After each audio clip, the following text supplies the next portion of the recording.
Hello there and welcome to this series of videos going through the content of A-Level Maths. Here we're looking at differentiating sine and cos so we can answer questions from exercise 9a. Differentiation is a massive topic in A-Level Maths, we're going to be, in this video, differentiating sine and cos using first principles. So I'll show you how to do that, and then I'll show you a few little tricks that you can use later on to help quickly differentiate sine and cos and variations of sine and cos. So, what we're going to look back to help differentiate sine and cos from first principles are a few of the smaller angle rule facts that you learnt in trigonometry. So, sine of theta, when theta is small and measured in radians, can be approximated as theta. Cos theta can be approximated as 1 minus theta squared over 2, and tan theta can be approximated to theta.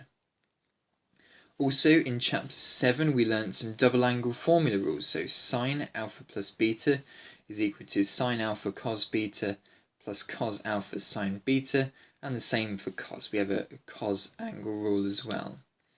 Now what we're going to do in the first two slides here is just derive a few things that you are given actually, but I'm just going to show you where it comes from now. Since sine theta is approximate to theta, for small values of theta, if we were to work out a ratio of sine theta to theta, given that as theta tends towards 0, these two things here are approximately going to be the same, we can say that then this is approximately equal to theta over theta, or in other words 1. So when you prove the differential of sine, you can assume that sine theta over theta equals 1. Why might that be useful? Well, we'll see in a bit.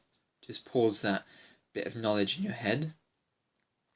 We're going to do a similar thing for cos theta is approximately equal to 1 minus theta squared over 2.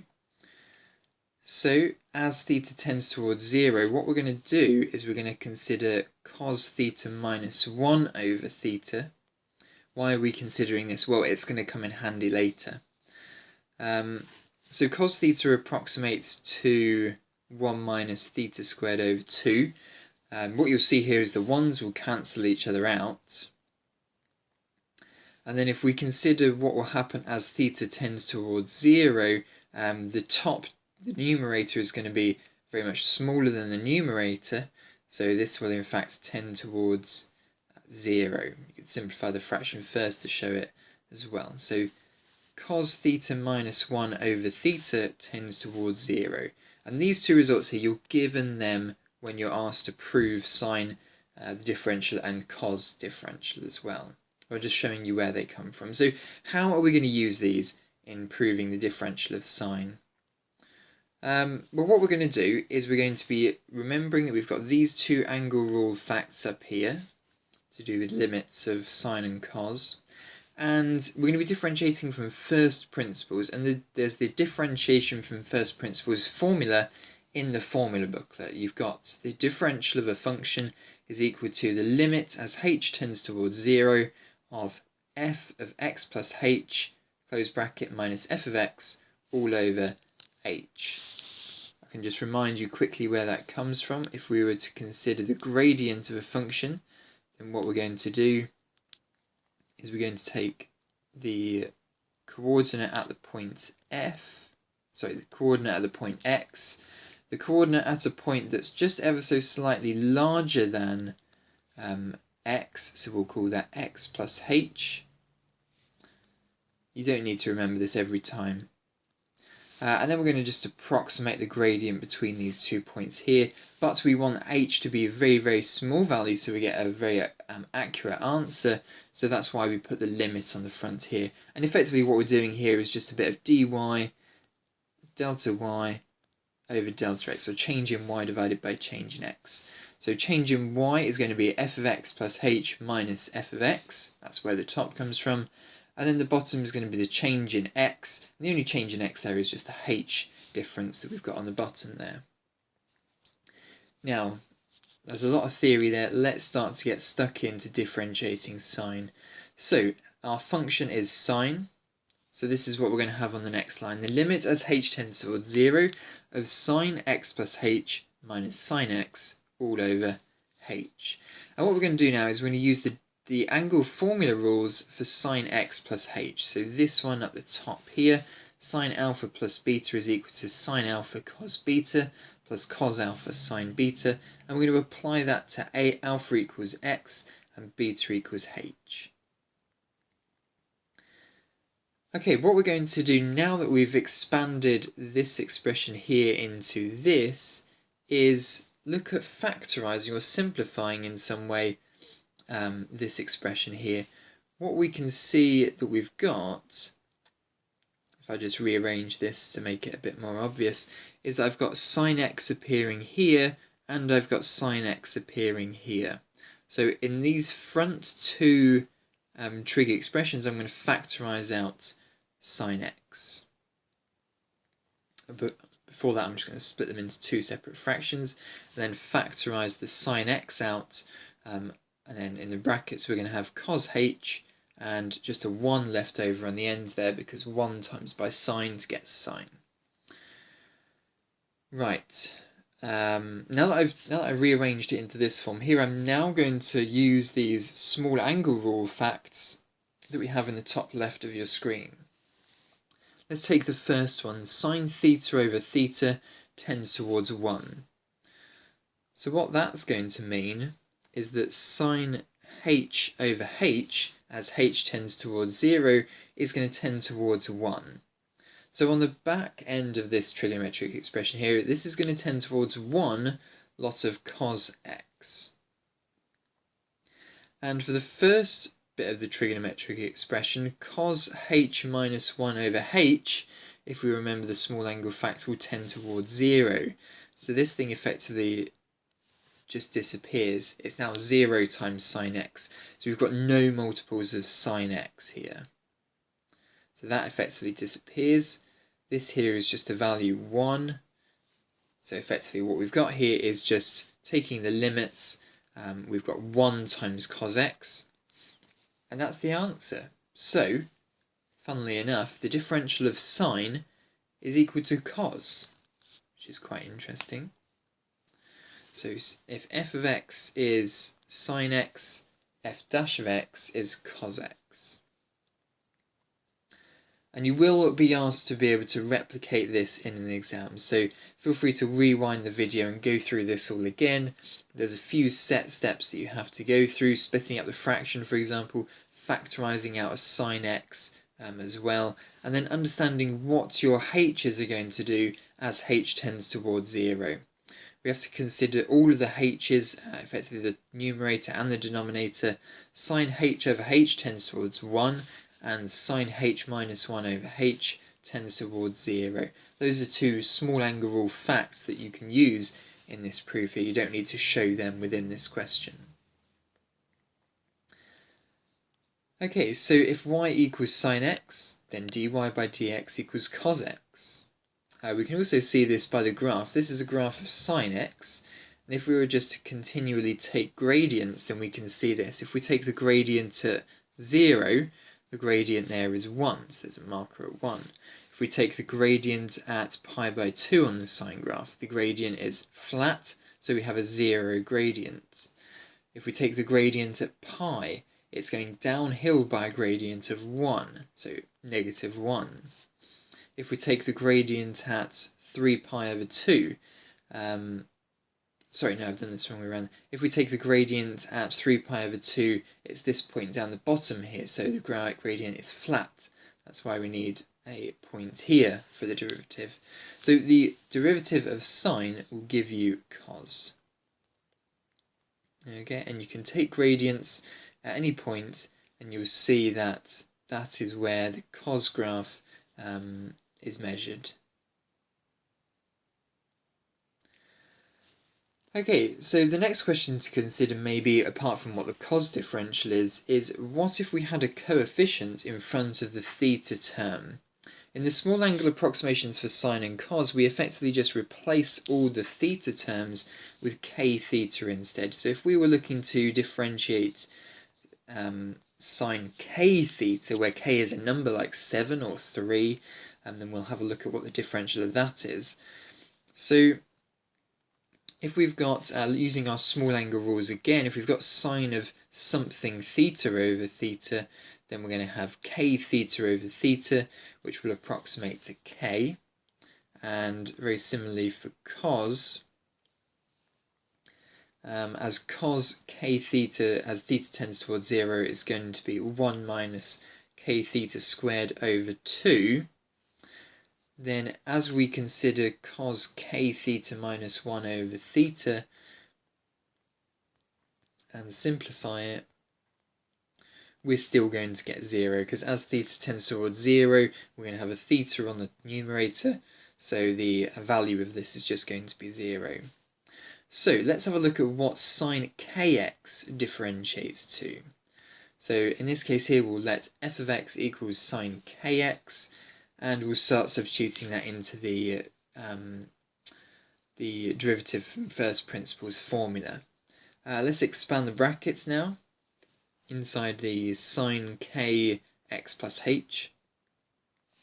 And what we're going to do is we're going to split up sine kx and sine kh into the angle rules that we've got from trigonometry. So in this case it's going to be sine kx cos kx, so kh plus cos kx sine kh minus sine kx. You can see here we've got two sine kx's, so we're going to have to factorise that at one point, and we're going to have to do the same technique of splitting up the fraction. So rearrange, split into two separate fractions, factorise out the sine kh, and this is what we end up with. So we've got sine kx brackets cos kh minus 1 all over h, and cos kx sine kh all over h. And now let's take limits. Let's take the back one first, because that's slightly easier. This one here, sine kh over h, is going to tend towards k, and sine kx brackets cos kh minus 1 over h, the cos kh minus 1 is going to tend towards 0. So this thing here becomes 0, this thing here becomes k times cos kx. So in this case here we're going to get that disappearing, that tending towards k. So our answer here is k cos kx. So if the function is sine kx, then the derivative is k cos kx. The k effectively pops out to the front in front of your cos, and it stays in there as well. So a few rules to learn here. If our function is sine x, the derivative is cos x.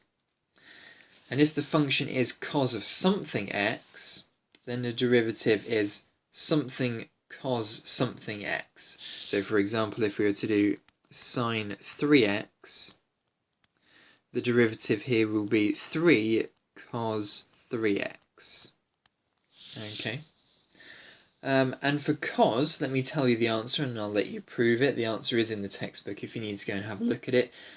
If your function is cos, then this differentiates to minus sine. So it's not quite sine to cos and cos to sine, it's cos to minus sine. And a very similar rule works if you've got cos of kx. If you've got cos kx, then this differentiates to minus k sine kx. Now, a nice little way of remembering the signs of the derivatives is to remember that sine differentiates to cos, cos differentiates to minus sine. If you were to differentiate minus sine, you would get minus cos, and if you were to differentiate minus cos, you would get sine. So what I call here is this is the circle of differentiation. Sine differentiates to cos, cos differentiates to minus sine differentiates to minus cos, and minus cos differentiates to sine. So this is useful if you forget what sign your answer is going to be.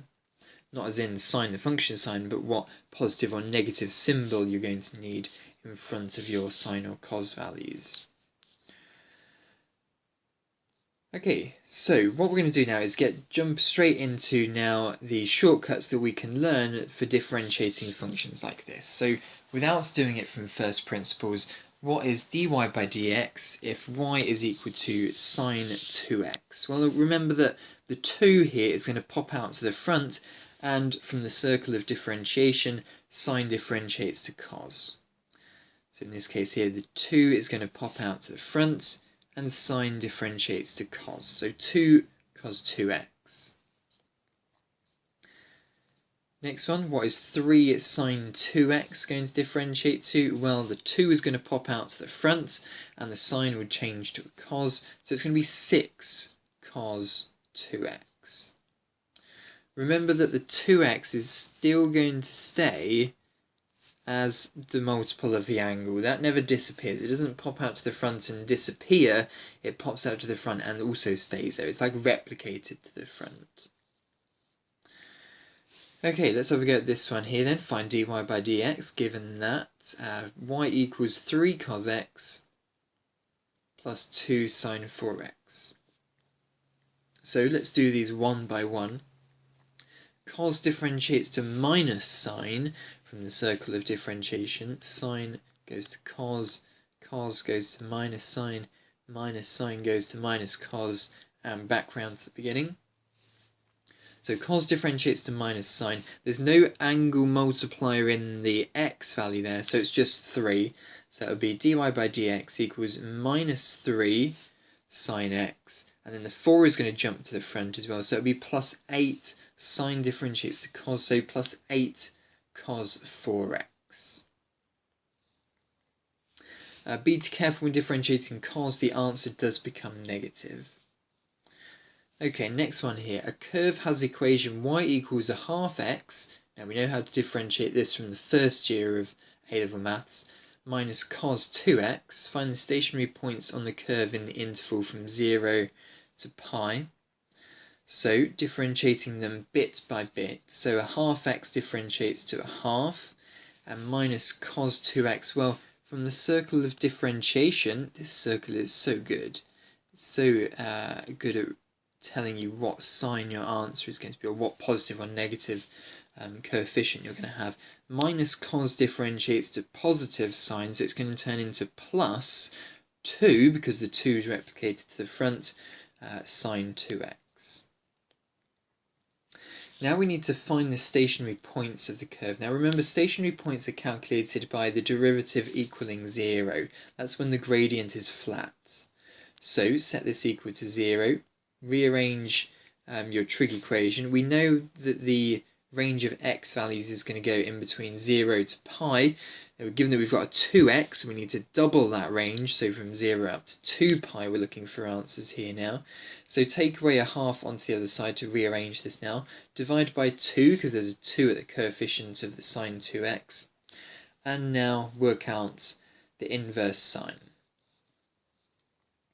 So in this case here, 2x is going to equal minus 2.53 ... But we want answers in between 0 to 2 pi. So in this case here, remembering what the sine graph is going to look like, this goes through 0, whoops. We're going to have to take pi and add on to 0.253. So here we go. So in this case here, it's going to give us pi plus 0.253 gets us to 3.394, and we're going to have to do 2 pi minus 0.253 to get our two other answers. So 2x is equal to 3.394 and 6.030. Divide all these by 2. And we're going to get 1.70 and 3.02. Our final answers are in between 0 to pi, so we're good. Okay. Maybe you might need a little bit of a scratch up at solving trigonometric equations, but that was a quick one there. So that proves then that trigonometry does come into a lot of different areas in maths. Differentiation it will come into, integration it will come into. So when I was banging on earlier in a previous video about how important trigonometry is, this is why it appears everywhere.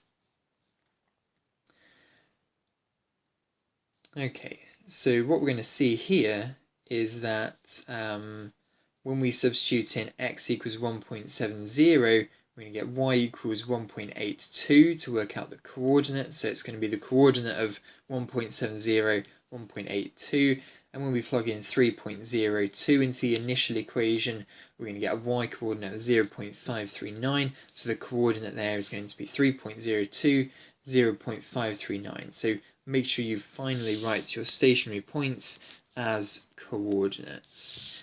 You work out the second part of the coordinate by plugging the x stationary points into the initial equation, the y equation, because that's how you work out the y value. Okay, just out of interest, this is what the graph is going to look like in between 0 to pi. And if you just carry this on, this is what the graph will look like here. It's quite an interesting graph, isn't it? It's effectively kind of like the half x graph. That's the half x graph there, but just oscillating around it, taking into account the minus 2 cos x, minus cos 2x. Anyway, that's just a little bit of an interesting graph there. So what I'd like you to have a go at here now is how to prove cos from first principles. Very similar if you want to rewind the video to how we did sine. Have a look at that and try and copy or emulate a few of the techniques there. So have a go at proving cos from first principles, and then have a go at differentiating this function here using the quick shortcuts that we've got for differentiating sine and cos. Pause the video and try these two questions out.